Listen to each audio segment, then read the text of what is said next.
Hello बच्चों, तो chapter चल रहा है इन्वेंट्री मैनेजमेंट, इन्वेंट्री कंट्रोल। और ये टॉपिक अब जो कर रहे हैं हम, अगेन ये कॉमन टॉपिक है।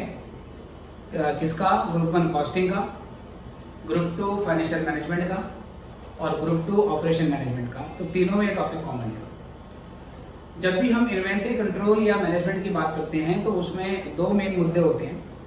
पहला मुद्दा होता है कि अगर हम इन्वेंट्री बाहर से परचेज कर रहे हैं तो हमारा ऑर्डर साइज कितना होना चाहिए, या अगर हम इन्वेंट्री खुद प्रोड्यूस कर रहे हैं तो एक बारी में कितना प्रोड्यूस करना चाहिए। राइट सर, एक तो ये चीज़ होती है। अब दूसरा मुद्दा होता है कि अगर हम इन्वेंट्री बाहर से मंगा रहे हैं तो हमें कब ऑर्डर प्लेस करना चाहिए। वो राइट पॉइंट ऑफ टाइम क्या होगा, वो सही समय क्या होगा, जब हम सप्लायर को ऑर्डर दे देंगे, सप्लायर को बोल देंगे कि आप हमें इतना सामान डिलीवर कर दो। क्योंकि ऑर्डर देने में और सामान को रिसीव करने में हमारा टाइम गैप होता है, इसलिए हमें ऑप्टिमम टाइम डिसाइड करना होता है। और ये ऑप्टिमम टाइम डिसाइड कैसे करेंगे कि कब ऑर्डर देना चाहिए, वही हमारा मुद्दा है, टॉपिक है वेंट टू ऑर्डर। ठीक है sir. The appropriate point of time to decide when to order depends upon the following situation। उसके लिए बेटा दो सिचुएशन हमारे सामने आती है। फॉलोइंग सिचुएशन, ठीक है, कौन कौन सी है? इसमें पहला आता है when there is certainty। ठीक है, इसका मतलब क्या है सर? हमें पक्का पता है, हमें पूरे तरीके से पता है कि अगर हम सप्लायर को आज ऑर्डर देंगे, सप्लायर हमें कितने दिन में सामान डिलीवर कर देगा। ये एक्यूरेट है, ये फिक्स है, इसमें किसी तरीके की कोई वेरिएशन आने के चांसेस नहीं है। और हमें ये भी पता है कि हम डेली कितना रॉ मटेरियल कंज्यूम कर रहे हैं प्रोडक्शन में, ये भी हमारा फिक्स है। That is when consumption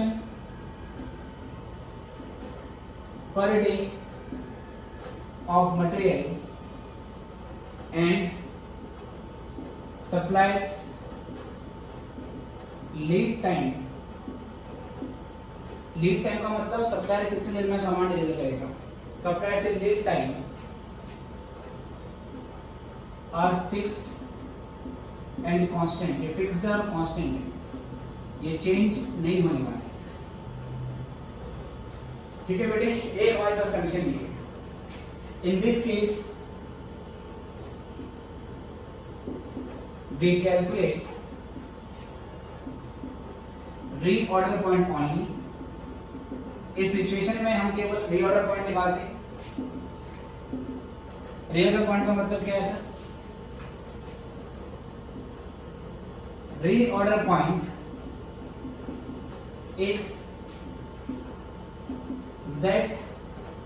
is that quantity of stock level at which a fresh order is initiated to supplier for purchase। जब हम सप्लायर से परचेस कर लेते हैं, परचेस करने का ऑर्डर दे देते हैं, उसको रीऑर्डर पॉइंट बोलते हैं। तो रीऑर्डर पॉइंट या इसको रीऑर्डर स्टॉक लेवल बोलते हैं बेटा। रीऑर्डर पॉइंट बोलो या रीऑर्डर स्टॉक लेवल बोलो, कैसे निकालते हैं सर? इसका मतलब होता है आपका कंजप्शन और usage of material per day के हिसाब से, ये डे के हिसाब से दी होगी आपको। और यहाँ पर लीड टाइम मतलब सप्लायर कितने दिन में सामान डिलीवर करेगा। सपोज जैसे मान लो मुझे डेली 50 यूनिट मटेरियल की कंज्यूम करनी पड़ती है प्रोडक्शन में, डेली 50 चाहिए। और एक बार अगर मैं सप्लायर को ऑर्डर देता हूँ तो सप्लायर ठीक 10 दिन बाद मुझे सामान डिलीवर करता है। तो मान लो मेरे पास अभी फिलहाल क्या है कि 900 यूनिट पड़ी हुई है, मुझे डिसाइड करना है कि क्या मैं अभी सप्लायर को ऑर्डर दे दूं। मैं ऑर्डर इस तरीके से दूंगा कि जिस दिन ये यूनिट खत्म होगी ठीक उसी वक्त मेरे पास फ्रेश ऑर्डर आ जाए। तो जब 900 यूनिट कम होते होते 800 पे आएंगी, 700 पे आएंगी, 600 पे आएंगी, 500 पे आ जाएंगी। जैसे ही 500 पे आ जाएंगी मैं फ्रेश ऑर्डर दे दूंगा। क्यों? क्योंकि अगर 500 यूनिट बच गई हैं और डेली 50 यूनिट कंज्यूम होगी और आज ऑर्डर देने पे सामान 10 दिन बाद आएगा, तो ये 500 यूनिट कितने दिन तक चलेगी? 10 दिन तक चलनी चाहिए। तो 15 × 10 कितना हुआ? 500। तो 500 यूनिट पे आते ही मैं डिसाइड कर लूंगा कि मुझे फ्रेश ऑर्डर दे देना चाहिए, राइट। तो फार्मूला क्या होता है? कंजप्शन और यूसेज ऑफ मटेरियल। कंजप्शन बोलो, यूसेज बोलो, बात एक ही होती है। ये पर डे के हिसाब से है और यहाँ पे लीड टाइम आपका डेज में हो गया। अगर ये कंजप्शन पर वीक का दिया होगा तो यहाँ पे लीड टाइम भी आपको वीक में लेना पड़ता है। अगर ये पर मंथ में दिया होगा तो ये भी आपको मंथ में लेना पड़ता है, ठीक है। लेकिन ये सर्टेनिटी रियल लाइफ में होती नहीं है सर। रियल लाइफ में अनसर्टेनिटी लेके चलते हैं। ओके सर, केस सेकंड है, इसके ऊपर कोई क्वेश्चन हमारे मॉड्यूल में नहीं है, इस पर कोई क्वेश्चन नहीं है हमारे मॉड्यूल में। केस सेकंड है बट ऑपरेशन मैनेजमेंट का पार्ट है। और कॉस्टिंग में, ग्रुप 1 कॉस्टिंग में शायद एक क्वेश्चन इसके बारे में दिया हुआ है जिसमें आपको रियल पॉइंट निकालने के लिए बोला हुआ है और केवल ये 2 डेटा आपको दिए हुए हैं। तो जब मैं मॉड्यूल वाले क्वेश्चन कराऊंगा उसमें इसको डिस्कस किया जाएगा, ठीक है। चलिए अब बी पॉइंट यहाँ से देखते हैं बेटा। बी पॉइंट आपका यहाँ से आता है, when there is uncertainty, that is when consumption per day and lead time may change within a range। एक रेंज के अंदर चेंज होते हैं। मतलब कुछ ऐसे दिया होगा, सपोज मैं बोलता हूँ कि हमें कितना मटेरियल पर डे चाहिए, consumption of material per day. तो एक्यूरेट तो हमें नहीं पता होगा पर हम एक रेंज बना देंगे, एक रेंज बना देते हैं कि मिनिमम इतना चाहिए, मिनिमम कंजप्शन। थोड़ा ऊपर लिखता हूँ उसको या नीचे लिख देता हूँ। एक रेंज दे देंगे कि मिनिमम कंजप्शन हमारा 20 यूनिट का तो होता ही है, 20 तो कम से कम होता है। कभी कभार अगर ज़्यादा हो जाए तो ये 70 तक भी जा सकता है। तो मिनिमम और मैक्सिमम कंजप्शन की रेंज हो जाती है बेटा। इसमें तो एक्यूरेट था कि डेली 50 चाहिए, डेली 50 चाहिए फिक्स था। इसमें ऐसा नहीं है, रोज कम से कम 20 लगेगी, मैक्सिमम कितने लगेगी? 70 लगेगी, क्योंकि हमारी कैपेसिटी है कि 70 तक मैक्सिमम कंजप्शन कर सकते हैं, उससे ज़्यादा हम नहीं कर सकते। तो ये 20 हो गया, आपका 70 हो गया। कभी कभार 20 से ज़्यादा होता होगा और 70 से कम होता होगा। ये दोनों का एक्सट्रीम पॉसिबिलिटी है कि बहुत ही कम होगा तो 20, बहुत ही ज़्यादा होगा तो 70। नॉर्मली 20 से ज़्यादा होता होगा, 70 से कम आपका होता होगा। तो 20 से और 70 के बीच में जो आएगा, इसके बीच में, इसको बोलते हैं नॉर्मल और या बोलते हैं एवरेज कंजप्शन या यूसेज बोलेगा, है ना। कंजप्शन बोले, यूसेज बोले, बात देखिए नॉर्मल और एवरेज कंजप्शन। अब ये अगर दे रखा हो क्वेश्चन में कि नॉर्मल या एवरेज कंजप्शन 40 यूनिट है पर डे की, तो हम 40 ही मानेंगे। अगर बोल देगा 50 है तो 50 ही मानेंगे। जितनी दी है उतनी आपने नॉर्मल या एवरेज कंजप्शन नहीं दी। बट कभी कभार आपको एवरेज कंजप्शन क्वेश्चन में नहीं दी होती। अगर नहीं दी होगी तो आप उसमें क्या करोगे? उस सिचुएशन में आपको एवरेज कंजप्शन निकालनी पड़ेगी। और वो हम कैसे निकालेंगे? Minimum consumption plus maximum consumption by 2। तो जो मिनिमम कंजप्शन है बेटा वो 20 है, मैक्सिमम 70 है, बाय 2, तो ये आ जाएगा 90 का हाफ, मतलब ये 45। लेकिन ये 45 आप तभी लोगे सर, ये 45 आप तभी लोगे जब क्वेश्चन में एवरेज कंजप्शन आपको नहीं दे रखी है। अगर 40 दे रखी है तो 40 ही लेंगे, 50 दे रखी हो तो 50 ही लेंगे। ओके सर, चलिए। उसके बाद फिर ऐसे ही हमने सप्लायर से पूछा कि सप्लायर हमें कितने दिन में सामान डिलीवर करेगा। सप्लायर भी सर्टेन नहीं है। सप्लायर से पूछा कितने दिन में सामान डिलीवर करेगा, सप्लायर ने भी ऐसे बोला कि अगर आपको जल्दी चाहिए और मैं जल्दी देने की कोशिश करूं तो मिनिमम जो लीड टाइम है आपका, लीड टाइम को हम रीऑर्डर पीरियड भी बोलते हैं, लीड टाइम को रीऑर्डर पीरियड भी बोला जाता है। मिनिमम लीड टाइम या रीऑर्डर पीरियड ये कहता है जल्दी चाहिए तो 3 दिन लगेंगे, ठीक है। और अगर डिले हुआ कभी मेरी साइड से, कभी अगर मेरी ओर से डिले होता है तो वो कहता है कि 5 दिन लगेंगे या चलो 6 दिन लगेंगे। जल्दी चाहिए तो 3 दिन में दे देगा, डिले होगा तो 6 दिन मैक्सिमम लगाएगा, 6 दिन से ज़्यादा डिले नहीं होगा, सब कहने के लिए वो मैक्सिमम केस में वो 3 दिन के बाद ही देता होगा सामान और 6 दिन से पहले देता होगा। तो इसके बीच में जो निकलेगा इसको हम बोलेंगे नॉर्मल या इसको हम बोलेंगे एवरेज, नॉर्मल या एवरेज कंजप्शन, ठीक है सर। और ये अगर दे रखा है कि 4 दिन है, कहता है नॉर्मल, ये आपका जो नॉर्मल जो रीऑर्डर पीरियड है वो 4 डेज है तो 4 डेज लेके चलना है। अगर कहता है नॉर्मल 5 डेज है तो 5 डेज लेके चलना है, जो दिया वो ले लेंगे। नहीं दिया हो तो जैसे ये निकाला था इन दोनों को जोड़ के, तो ऐसे ही ये 3 + 6/2 तो 9/2 इसका मतलब 4.5, 4.5 दिन। नहीं दिया हो तो वैसे निकाल देना, अदरवाइज जो दिया उसी को ले लेंगे। तो इस तरीके से रेंज दी होती है। अब इस केस में फिर हमें बहुत सारी चीजें निकालनी होती है, वो क्या क्या है अभी करते हैं। आप पहले ये नोट कर लीजिए, फिर हम बी वाले केस को आगे कंटिन्यू करते हैं।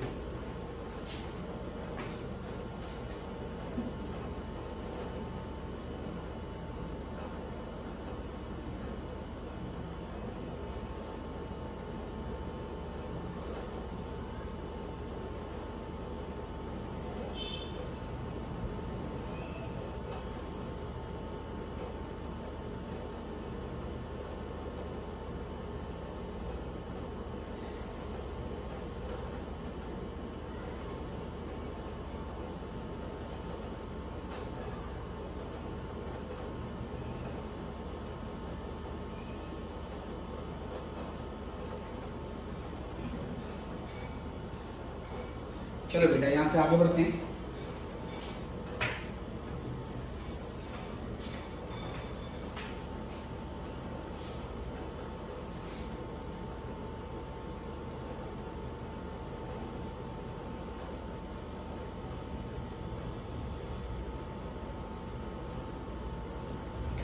चलिए सर, तो बी वाले केस को मैं यहाँ पर कंटिन्यू करता हूँ।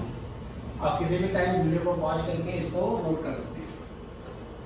तो बेटा इसमें होता क्या है, इसमें हम बहुत सारी वैरायटी लेके जाएंगे। ये हमारे स्टॉक लेवल्स है,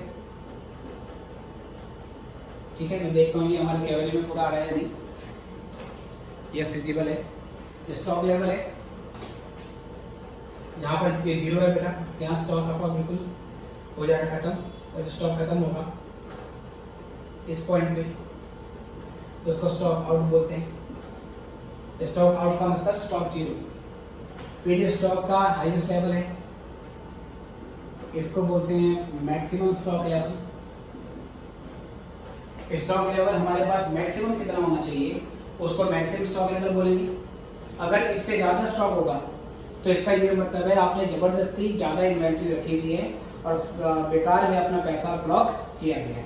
अगर आप इन्वेंट्री होल्ड भी करना चाहते हो तो मैक्सिमम कितनी इन्वेंट्री होल्ड करनी चाहिए उसको मैक्सिमम स्टॉक लेवल बोलेंगे।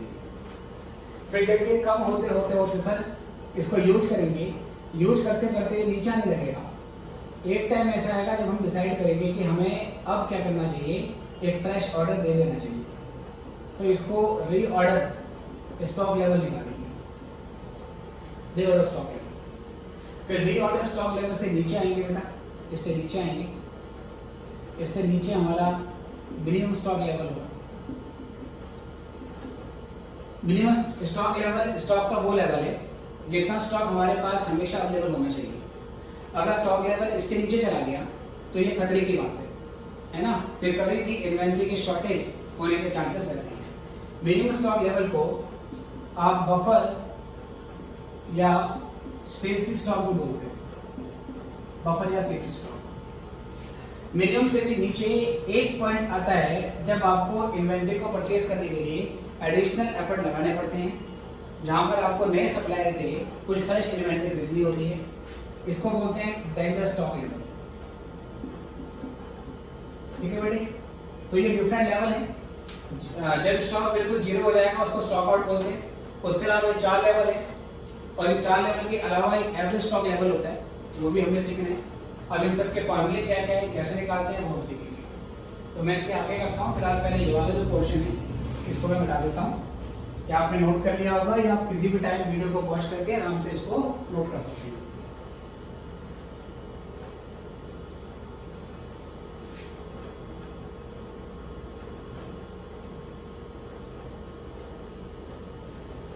ठीक है बेटे, चलिए।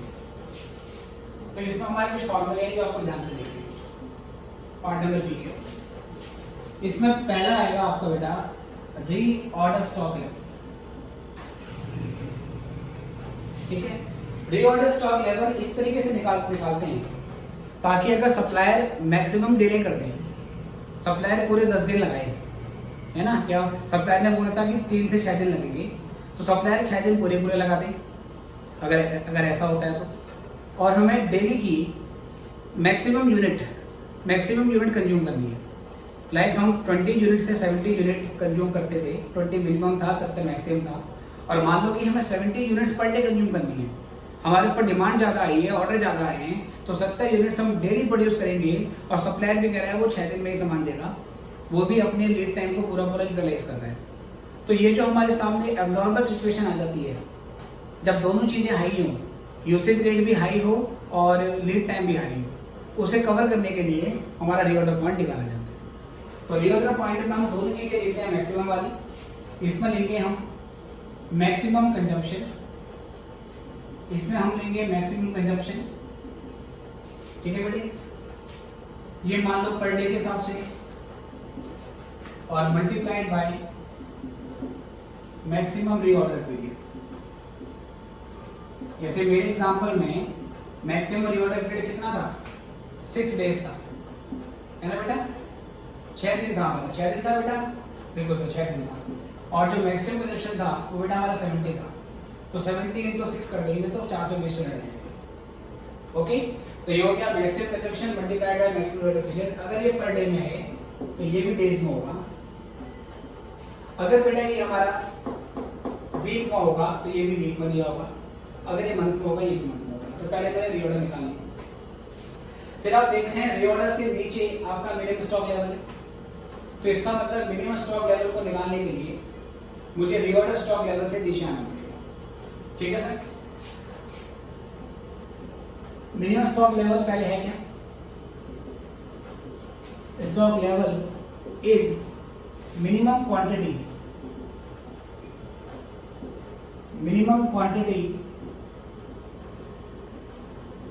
of material which should always be available in store। इतना स्टोर में हमारे पास मटेरियल होना ही चाहिए, उसको बोलेंगे मिनिमम। निकालेंगे कैसे बेटे, मिनिमम स्टॉक लेवल को निकालने का फॉर्मूला होता है, पहले हम रीऑर्डर लेवल निकालेंगे, इसको ROL बोल देते हैं, और ROL से ये नीचे है तो ROL में से कुछ माइनस होगा, तो ROL में से और टाइम बीतता गया और मटेरियल कम होता गया, तो इस गैप में जितना मटेरियल कंज्यूम हो गया वो यहाँ पर माइनस कर देंगे। यहाँ से यहाँ जाने में, इस पॉइंट से यहाँ पर आने में, इस बिटवीन जो दिन खत्म हो गए और जो मटेरियल कंज्यूम हो गया उसके बेसिस पे मैं माइनस कर देता हूँ। तो मैं यहाँ पे माइनस कर देता हूँ। मैं ये मानता हूँ कि रीऑर्डर लेवल पे पहुँचने के बाद आगे आने वाले दिन के लिए मेरी एवरेज कंजम्पशन होगी और एवरेज नंबर ऑफ डेज होगी। तो मैं यहाँ से माइनस कर दूंगा नॉर्मल कंजम्पशन, नॉर्मल को एवरेज भी बोलते हैं बेटा, नॉर्मल बोलो एवरेज बोलो, बात देखिए, नॉर्मल कंजम्पशन पर डे के हिसाब से और multiplied by normal reorder period, again ये किसमें बेटा, डेज में। जो चीज मैंने यहाँ पर मैक्सिमम के बेसिस पे ली थी, R1 निकालते वक्त मैंने सेम चीज लेनी है, कंजम्पशन और रीऑर्डर पीरियड, पर दोनों को एवरेज के बेसिस पे लेना है और क्योंकि ROL से नीचे है तो मैंने क्या कर दिया, इसको माइनस कर दिया। उसके बाद मैं निकाल रहा हूं maximum stock level. Maximum stock level ये क्या है सर? इट इज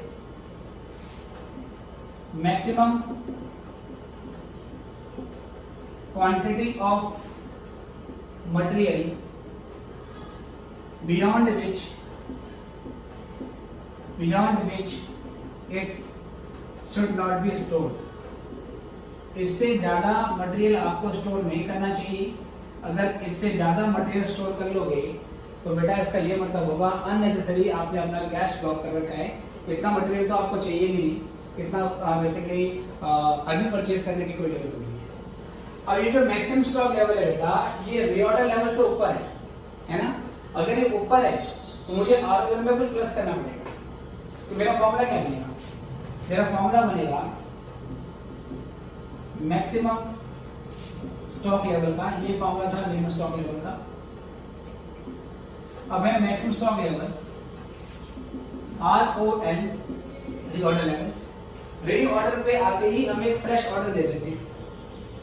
जैसे हमारा स्टॉक कम होते होते रीऑर्डर पे आता है, हम सप्लायर को फोन कर देते हैं कि भाई साहब इतना ऑर्डर भेज दो। तो रीऑर्डर लेवल पे हमने जो ऑर्डर दे दिया उसको जोड़ दो। इसको हम कहते हैं रीऑर्डर क्वांटिटी। ये रीऑर्डर क्वांटिटी क्या होती है सर? रीऑर्डर क्वांटिटी वो क्वांटिटी है जो रीऑर्डर लेवल पे पहुंचने के बाद आपने सप्लायर से मंगवा लिया। ठीक है बेटे, तो ये रीऑर्डर क्वांटिटी होगी। रीऑर्डर क्वांटिटी क्वेश्चन में गिवन होती है। अगर रीऑर्डर क्वांटिटी क्वेश्चन में नहीं गिवन है तो आपको इकोनॉमिक ऑर्डर क्वांटिटी का डेटा दिया होगा, आपको EOQ का डेटा दिया होगा। कौन सा वाला EOQ? परचेज मॉडल की बात कर रहे हैं। नॉर्मल जो हमारा EOQ होता है 2AO/C। अगर रीऑर्डर क्वांटिटी दे रखी है तो जो रीऑर्डर क्वांटिटी दे रखी है आपने उसी को ले लेना है। अगर रीऑर्डर क्वांटिटी नहीं दे रखी है तो आपको इकोनॉमिक ऑर्डर क्वांटिटी को निकालना पड़ेगा और इकोनॉमिक ऑर्डर क्वांटिटी को ही रीऑर्डर क्वांटिटी माना जाएगा। ये बात ध्यान रखना। फिर बेटा मैं इसमें से कुछ माइनस करूंगा, है ना, क्योंकि ROL जो है इसमें ऑलरेडी दोनों चीजें मैक्सिमम होती है। ROL में ऑलरेडी मैंने दोनों चीजें मैक्सिमम ले ली। ROL में ROQ प्लस करने से ये थोड़ा ऊपर चला गया, थोड़ा हाई हो जाता है, उसको थोड़ा नीचे कर देते हैं सर। नीचे करने के लिए माइनस करना पड़ेगा। माइनस कैसे करेंगे ध्यान रखना। मिनिमम में हम मिनिमम स्टॉक लेवल में हम नॉर्मल यूसेज के बेस पे माइनस करते हैं। मिनिमम स्टॉक लेवल निकालते वक्त मैक्सिमम स्टॉक लेवल निकालते वक्त अब हम इसमें से माइनस कर देंगे मिनिमम कंजप्शन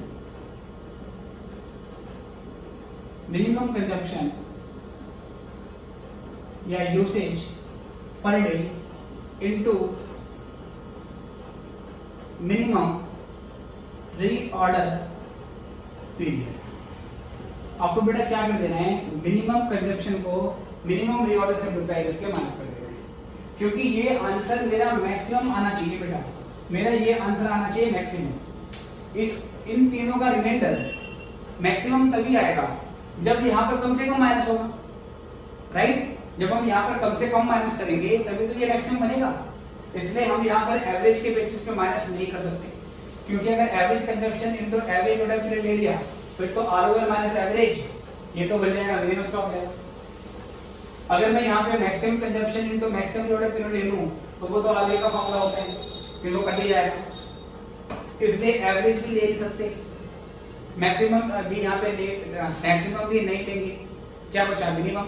इसलिए मैक्सिमम में आपको क्या करना है, मिनिमम कंजप्शन और मिनिमम ऑर्डर पीरियड से मल्टीप्लाई कर देना। ठीक है, ये तीन चीजें हो गई हैं। तो मैंने ये बता दिया, ये बता दिया, ये बता दिया। ये कैसे निकालते हैं इसके बारे में बात करता हूँ, इतना नोट कर लूँगा।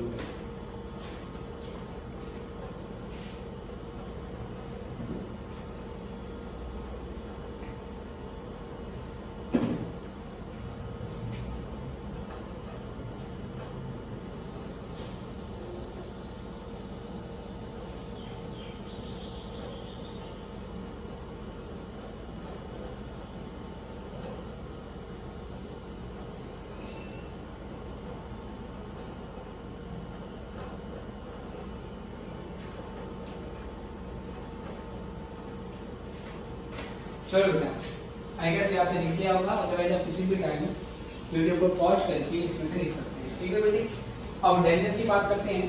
डेंजर स्टॉक लेवल का कोई यूनिफॉर्म फॉर्मूला नहीं है, अलग अलग राइटर ने अलग फॉर्मूला दिए हैं, लेकिन हमारे मॉड्यूल में जो फॉर्मूला यूज किया गया है उसके बारे में बात कर लेता हूँ।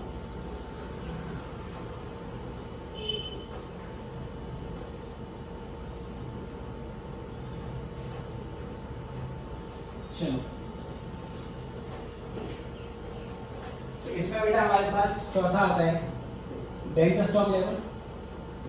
डेंजर स्टॉक लेवल का मतलब हो गया स्टॉक मिनिमम लेवल से भी इतना नीचे गिर गया कि अब कुछ ही टाइम में, कुछ ही समय में ये स्टॉक पूरी तरीके से खत्म होने वाला है। तो इस सिचुएशन में हम क्या करते हैं, किसी नए सप्लायर से कांटेक्ट करते हैं और नए सप्लायर को थोड़ा प्रीमियम देके उससे थोड़ा बहुत सामान परचेज करके ले आते हैं, जब तक कि हमारा मेन ऑर्डर जो हमने किसी और सप्लायर को दिया हुआ है वो हमें रिसीव नहीं होता। तो उसको क्या बोलते हैं हम, डेंजर स्टॉक लेवल। ठीक है सर, डेंजर स्टॉक लेवल पे इसका फॉर्मूला क्या होता है? इसका फॉर्मूला होता है एवरेज कंजप्शन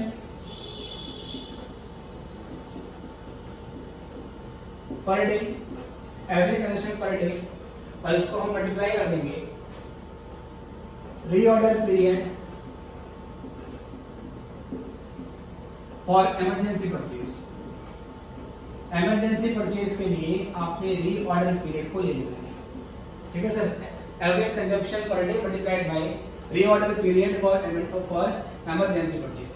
ये हमें पहले से गिवन होता है बेटा। यहाँ पर रीऑर्डर पीरियड इमरजेंसी परचेज वाला लेना है, यहाँ पर रीऑर्डर पीरियड मिनिमम वाला मत लेना। डेंजर स्टॉक निकालना होगा तो ये चीज आपको पहले से गिवन होगी, और एवरेज तो वही है जो क्वेश्चन में गिवन होगी या जो एवरेज आपने यहाँ पर यूज करी। नॉर्मल बोले एवरेज बोले एक ही बात होती है, ये आपको मैंने बता दी। नॉर्मल या एवरेज दोनों का मतलब एक ही है। उसके बाद यहाँ से पांचवा आप निकालते हो बेटे, पांचवा पॉइंट आप इसमें से निकालते हो एवरेज स्टॉक लेवल। इसके दो फार्मूले हैं बेटे, ध्यान रखना ये एवरेज स्टॉक लेवल है। अब मैं एवरेज कंजप्शन की बात नहीं कर रहा, एवरेज कंजप्शन अलग चीज है, राइट। ये एवरेज स्टॉक लेवल है। इसको निकालने के दो फार्मूले हैं, दोनों से अलग अलग आंसर आता है। पेपर में जब भी एवरेज स्टॉक लेवल निकालने को बोलेगा तो आप दोनों से निकालोगे, है ना। क्या फार्मूला है? इसका फार्मूला है एक तो minimum stock level plus maximum stock level upon में। मिनिमम कौन सा वाला जो आपने सेकंड पॉइंट का आंसर निकाला है इस वाले फॉर्मूले से, मैक्सिमम कौन सा जो आपने थर्ड पॉइंट से आंसर निकाला है, और दोनों को जोड़ के 2 से क्या कर देंगे, डिवाइड कर देंगे, तो ये आ जाएगा हमारा एवरेज स्टॉक लेवल। एक फॉर्मूला और है बेटा इसका, और मैं बाद में बता रहा हूँ दोनों फॉर्मूले से अलग अलग वैल्यू आती है क्योंकि दोनों फॉर्मूले के पीछे एजम्पशन अलग अलग है। ठीक है बेटे, चलो तो एक फॉर्मूला और है इसका एवरेज स्टॉक लेवल। ये होता है मिनिमम स्टॉक लेवल, ले लो पहले,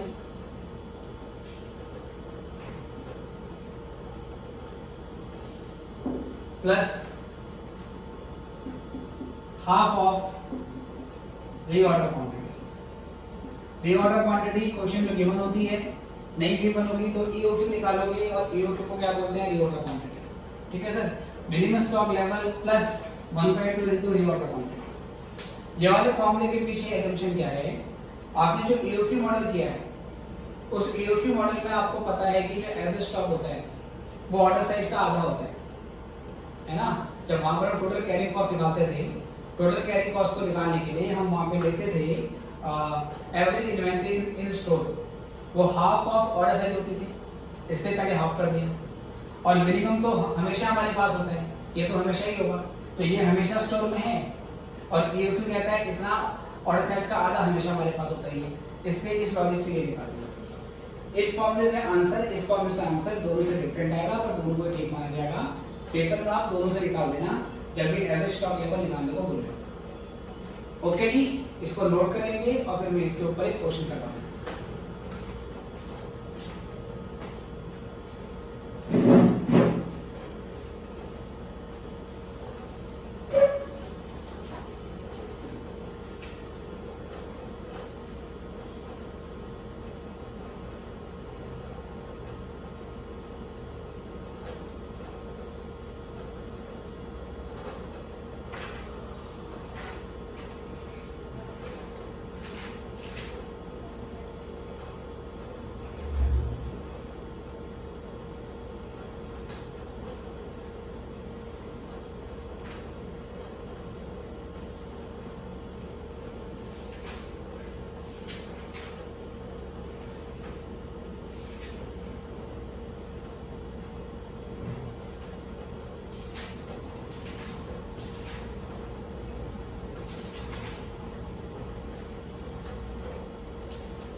चलिए बच्चे क्वेश्चन ले लेते हैं इसमें से।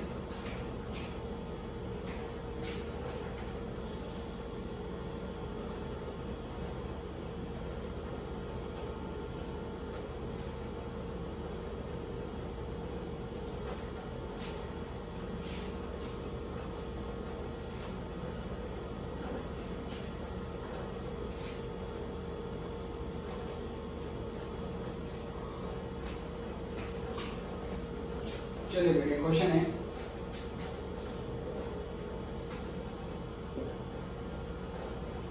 कहता है the following details are available from the books of Ruby Engineering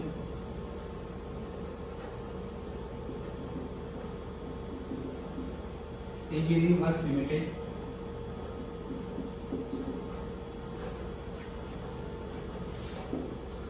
for the year ended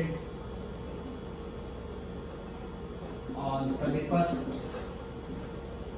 March 2005.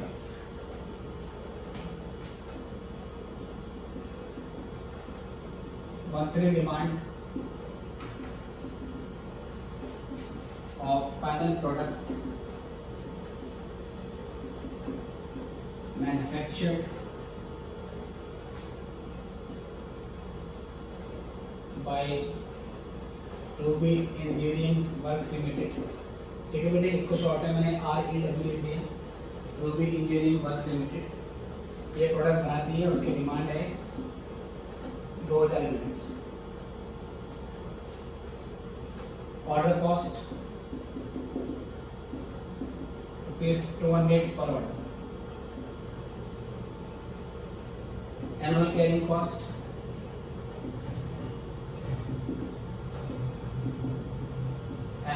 Cost per unit 30।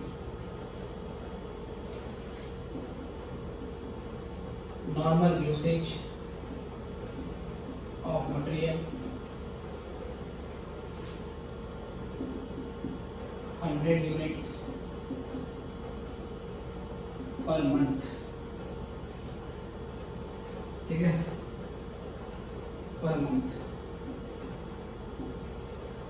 Maximum usage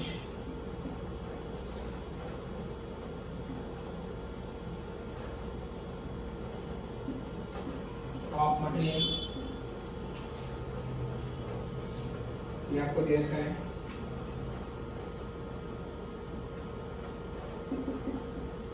150 units per month. Minimum usage of material 50 units per month. Reorder period, ये बेटा पर week में का month में नहीं है, ये सारी चीजें पर वीक में, सॉरी माय मिस्टेक, ये पर वीक है और ये भी पर वीक है और ये भी पर वीक है। चलिए, उसके बाद रीऑर्डर पीरियड इन वीक्स, ये भी वीक में दिया हुआ है आपको, ऐसे निकाला 4 6। इसका ये मतलब है 4 हफ्ते मिनिमम है और 6 हफ्ते आपके मैक्सिमम है। कहते हैं फाइंड आउट, आपको निकालना क्या है, री ऑर्डर क्वांटिटी निकालनी है, उसके बाद री ऑर्डर लेवल निकालने हैं, मिनिमम लेवल निकालने हैं, मैक्सिमम लेवल निकालने हैं। पार्ट 4 मैक्सिमम लेवल निकालना है और 5वीं में कहता है आपको एवरेज स्टॉक लेवल निकालने। ये सारी चीज़ें आपको फाइंड आउट करने को बोल दिया। एक ही क्वेश्चन में सब कुछ है, इसको नोट कर लीजिए, फिर हम सॉल्व करते हैं।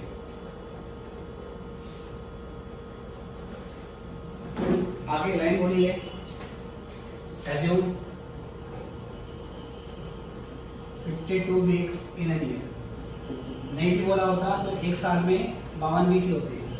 कई बार बोल देगा एज्यूम 50 वीक्स तो 50 वीक मान के चलेंगे, कई बार बोल देगा एज्यूम 48 वीक्स तो 48 वीक्स मान के चलेंगे। करो इतना, फिर हम आगे बढ़ते हैं।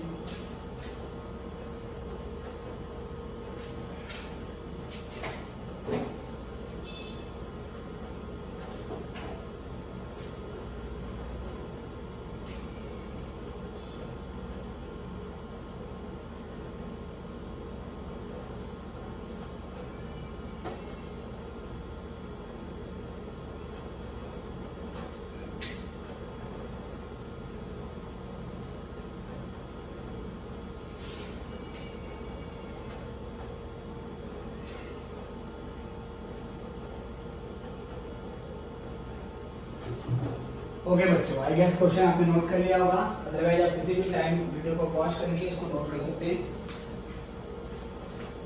तो मैं इसको सॉल्व करना स्टार्ट करता हूँ। सबसे पहले बेटा आपको क्वेश्चन में निकालना है रीऑर्डर क्वांटिटी, गिवन नहीं है। मैंने कहा था रीऑर्डर क्वांटिटी नहीं दे रखी हो तो आपको इकोनॉमिक ऑर्डर क्वांटिटी निकालनी पड़ेगी, और इकोनॉमिक ऑर्डर क्वांटिटी को ही हम रीऑर्डर क्वांटिटी मानेंगे, राइट। तो यहाँ से सॉल्व करते हैं क्वेश्चन। तो पहले क्या करेंगे बेटा, पॉइंट नंबर 1 ध्यान से देखना। सबसे पहले हमें चाहिए एनुअल रिक्वायरमेंट ऑफ मटेरियल, जिसको हम ए बोलते हैं। अब क्वेश्चन में कहता है कंपनी जो है वो कोई प्रोडक्ट बनाती है, उस प्रोडक्ट की मंथली डिमांड 2000 यूनिट है। तो बच्चा कहता है सर फिर तो ए हमारा निकल जाएगा, क्योंकि 2000 यूनिट एक महीने की है, 12 से इंटू कर दो तो 24,000 पूरे साल की डिमांड आ जाएगी, राइट। पर बेटा ये गलत है, क्योंकि इकोनॉमिक ऑर्डर क्वांटिटी का जो बेसिक मॉडल है हमारा परचेस मॉडल, राइट, जिसमें 2AO/C का स्क्वायर रूट को फॉर्मूला लगाया था, उसमें आपको मैंने बताया है कि हमने जो ए लेना है वो एनुअल डिमांड या एनुअल रिक्वायरमेंट या एनुअल यूसेज बोलो, ये हमने रॉ मटेरियल की लेनी है, फिनिश गुड्स की नहीं लेनी। किसकी? रॉ मटेरियल की। हमें यहाँ पर मंथली डिमांड फाइनल प्रोडक्ट की दे रखी है, तो प्रोडक्ट अलग है और मटेरियल अलग है। जैसे आपका प्रोडक्ट हो सकता है चेयर, बट एक चेयर को बनाने के लिए कितना वुड लगा वो मटेरियल है। आपको मटेरियल की एनुअल डिमांड दी, मटेरियल की एनुअल डिमांड चाहिए होती है, फाइनल प्रोडक्ट की एनुअल डिमांड आप नहीं देते। तो बच्चे गलती करते हैं, ये 2000 के बेस पे निकाल देते हैं, ये नहीं होगा, राइट सर। करना क्या है इसमें, आपको चेक करना है क्या रॉ मटेरियल की एनुअल डिमांड हमें क्वेश्चन में गिवन है। पूरे क्वेश्चन में रॉ मटेरियल की एनुअल डिमांड नहीं दी, पर रॉ मटेरियल का आपको नॉर्मल यूसेज दे रखा है पर वीक का, मैक्सिमम यूसेज दे रखा है और मिनिमम यूसेज भी आपको क्वेश्चन में गिवन है। तो जब आपको सर नहीं दी होगी एनुअल रिक्वायरमेंट ऑफ मटेरियल, तो आप क्या करोगे, उसको नॉर्मल यूसेज के बेस पे निकालोगे कि ऑन एवरेज, क्योंकि नॉर्मल का मतलब होता है एवरेज, ऑन एवरेज हम कितना यूज करते हैं। ऑन एवरेज हम एक हफ्ते में 100 यूनिट कंज्यूम करते हैं। अगर ऑन एवरेज एक हफ्ते में 100 यूनिट चाहिए और साल में 52 वीक्स होते हैं, तो 52 वीक्स के हिसाब से हमें कितना चाहिए होगा। तो अब क्या करोगे, यहाँ पर 100 यूनिट्स को 52 से मल्टीप्लाई कर दोगे और 100 को 52 से इंटू करने के बाद आपके पास आ जाएगा 5200 यूनिट्स। ये आपको ध्यान रखना है। ये बहुत बेसिक मिस्टेक है कि बच्चे 2000 के बेसिस पर ए निकाल लेते हैं, ये नहीं होना चाहिए। रीजन आपको मैंने बता दिया। अब यहां से निकालेंगे ऑर्डर कॉस्ट पर ऑर्डर, जो कि ओ है, वो हमें क्वेश्चन में दे रखा है। ऑर्डर कॉस्ट पर ऑर्डर कितना है सर, ये 200 रुपए। और carrying cost per unit per annum, जिसको हम सी बोलते हैं सर, ये भी क्वेश्चन में गिवन है। क्वेश्चन में बोला हुआ है आपको annual carrying cost per unit भी है और एनुअल भी है, पहले से ही गिवन है। 30 रुपये बोला हुआ है सर, जो दिया है तो ऐसे कैसे ले लेंगे, 30 हो गया। अब यहाँ से क्या करेंगे बेटा, यहाँ से हम प्राइस, यहाँ से पीओक्यू निकालेंगे। That is reorder quantity.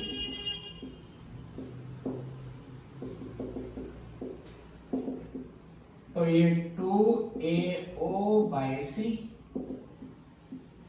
तो 2 इंटू ए हो जाएगा 5200 और O हो जाएगा बेटा आपका ऑर्डर कॉस्ट जो कि 200 है और ये आपका 30 है। इसको सॉल्व करना है। 2 इंटू 5200 इंटू 200 डिवाइड बाई 30 और फिर निकाल देंगे स्क्वायर रूट। तो ये 263.31 आ रही है। 263.31 अप्रॉक्सीमेटली इसको आप 264 यूनिट्स दे देंगे। 264 यूनिट्स, ठीक है सर। तो यहाँ से हमारा ए आ गया, ये हमारे पहले पार्ट का आंसर आ गया। फिर आपको निकालना है रीऑर्डर क्वांटिटी, वो भी करते हैं। पहले आप ये नोट कर लीजिए, फिर यहाँ से आगे बढ़ते हैं।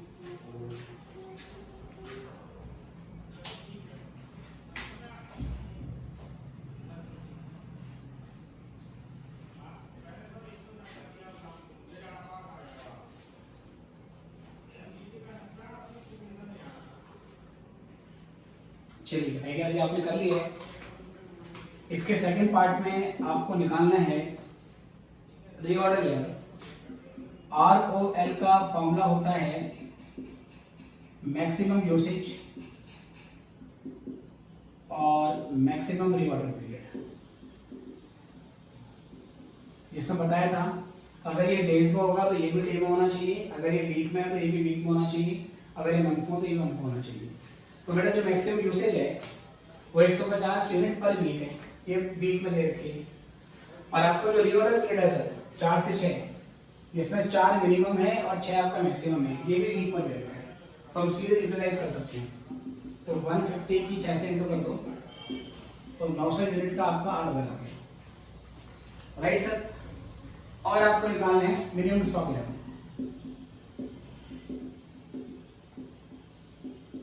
इसके लिए बेटा क्या फॉर्मूला था अगर आपको याद हो? इसके लिए रीऑर्डर लेवल लेते हैं प्लस रीऑर्डर क्वांटिटी लेते हैं, ROL प्लस RFQ, और फिर ये करने के बाद मिनिमम यूसेज दे देते हैं multiplied by minimum reorder period ले देते हैं। तो ROL तो बेटा आपने निकाला 900, RFQ आया आपका 264 है ना बेटा। इसको 263 कर लेते हैं, 0.31 आ गया ना, राउंड करके 263 लेते हैं। चलो ओके, 264 की वजह से सही था, कोई दिक्कत नहीं है, क्योंकि मटेरियल ज्यादा हो जाए तो ठीक है, कम नहीं, कम पड़ना आपका नहीं चाहिए। तो अगर लॉजिकली बोले तो 263.31 ना बोल के 264 यूनिट मंगाई जाएगी, राइट। क्योंकि 263 मंगाएंगे तो कोई प्रोडक्ट फिनिश नहीं हो पाएगा, क्योंकि सभी प्रोडक्ट के फिनिश करने के लिए 263.31 चाहिए था। लेकिन मैथमेटिकली बोलेंगे तो राउंड ऑफ करेंगे उसको 260.31 को, तो राउंड ऑफ हो गया 263 आएगा, कोई बात नहीं, दोनों ठीक है। तो 263 लेता हूँ, चलो 263 और माइनस कर देंगे उसमें से मिनिमम कंजप्शन। मिनिमम जो कंजप्शन है बेटा आपकी वो 50 यूनिट है पर वीक के हिसाब से, और मिनिमम पीरियड आपका 4 दिन का है, 4 to 6 बोला हुआ है, तो 50 × 4। तो क्या आंसर आएगा बेटे इसका? पहले 900 में प्लस कर लो 263 और फिर माइनस कर लो 50 × 4 मतलब कि 200। तो ये करने के बाद 963 यूनिट हमारा आंसर आ जाएगा। ओके जी, फिर आपको निकालने हैं, ये बेटा मैंने मिनिमम नहीं निकाला, ये तो मैंने मैक्सिमम निकाल दिया। ये मैंने क्या निकाल दिया? मैक्सिमम। ये मैक्सिमम का फॉर्मूला है, लेट मी मेक करेक्शन। ये बेटा मैंने निकाला है मैक्सिमम, मिनिमम अब निकाल देता हूं। चलो मिनिमम का क्या क्या फॉर्मूला होता है? मिनिमम का होता है बेटे ROL minus average consumption multiplied by average reorder period. तो ROL आया है 900, एवरेज का मतलब है नॉर्मल। नॉर्मल कंजप्शन क्वेश्चन में गिवन थी वो 100 बोल रही है, इनटू एवरेज रीऑर्डर पीरियड आपको नहीं दिया, बस ये बोला हुआ है 4 दिन मिनिमम रखते हैं और 6 दिन मैक्सिमम रखते हैं। एवरेज कैसे निकालोगे? क्या करना पड़ेगा, इन दोनों को ऐड करके उसे डिवाइड कर दो। तो 4 + 6 10 और 10 का हाफ मतलब कि 10/2 5, तो ये 5 आ जाएगा। तो 900 में से 500 माइनस करो, तो ये करने के बाद 400 यूनिट आ जाएगा। ठीक है सर, ये आ जाएगा। इसके बाद फिर यहां से निकालेंगे हम एवरेज स्टॉक लेवल। एवरेज चलो यहां निकाल लेता हूं, इसको दो तरीके से निकालेंगे। एवरेज का एक फॉर्मूला होगा minimum stock level plus maximum stock level by 2। ठीक है बेटे, तो मिनिमम कितना आया है, मिनिमम आया है 400, मैक्सिमम आया है 963, तो 400 + 963 बाय 2 कितना आएगा बच्चों, 400 + 963 डिवाइड बाय 2, तो ये 681.5 यूनिट्स आ गई। एक तो फॉर्मूला ये है इसका, और एक फॉर्मूला है सर, वो यहाँ कर देता हूँ चलो, है ना, मैं बोर्ड क्या मिटाऊंगा, खत्म ही हो गया। एक और निकालना है आपको एवरेज स्टॉक लेवल का फॉर्मूला, एक ध्यान देता हूँ। इसका एक और फॉर्मूला होता है मिनिमम स्टॉक लेवल ले लो plus half of free order quantity. तो जो मिनिमम है बेटा वो 400 आया है, आई होप आपको विजिबल होगा, 400 मिनिमम है, और रीऑर्डर क्वांटिटी का हाफ, रीऑर्डर क्वांटिटी आपकी 263 है ना सर, 263। तो पहले क्या करोगे सर, पहले आप 263 का हाफ करोगे, फिर उसमें 400 जोड़ दोगे, तो फाइनल आंसर आएगा हमारा 531.5। तो देखो दोनों आंसर डिफरेंट आ रहे हैं जो आपको मैंने बताए थे, और दोनों आंसर डिफरेंट आएंगे लेकिन दोनों को ही ठीक माना जाएगा, वो भी आंसर ठीक और ये भी आंसर ठीक है। ओके सर, तो ये हमारा बेटा इन्वेंट्री कंट्रोल, इन्वेंट्री मैनेजमेंट पूरा हो गया। जितना पोर्शन हमारा ग्रुप 1 कॉस्टिंग में और ऑपरेशन मैनेजमेंट में और एफएम में वो सारे मैंने करा दिया है। ठीक है, बस एक टॉपिक एक्स्ट्रा है ऑपरेशन मैनेजमेंट वाला। बाकी ग्रुप 1 कॉस्टिंग में मटेरियल में इसके अलावा और भी बहुत सारी चीज़ें हैं, तो उसके सेपरेट लेक्चर आपको रिकॉर्ड करने के बाद मिलेंगी। फिलहाल के लिए अभी इतना ही करने हैं। ओके बच्चों, गुड बाय।